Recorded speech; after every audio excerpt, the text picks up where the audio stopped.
Kurasan bulochkalarni tayyorlab o'zingizni yeyishdan to'xtata olmasangiz, keyin mendan xafa bo'lib yurmang. Iliq sut, tuxum, yog', shakar, dro'jlarni solib aralashtiramiz va oz-ozdan un solib qo'lga yopishmaydigan xamir qorib olamiz. Tayyor bo'lgan xamirimizni oshirishga qo'yib 1 soat kutamiz. Mana xamirlar ham tayyor bo'ldi.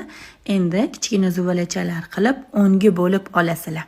Unga bo'lingan xamirni har bittasini un sepib yupqa qilib yoyib olamiz va xona haroratidagi sariyog'larni surib, ketma-ket shu tarzda xamirlarni taxlab olasizlar.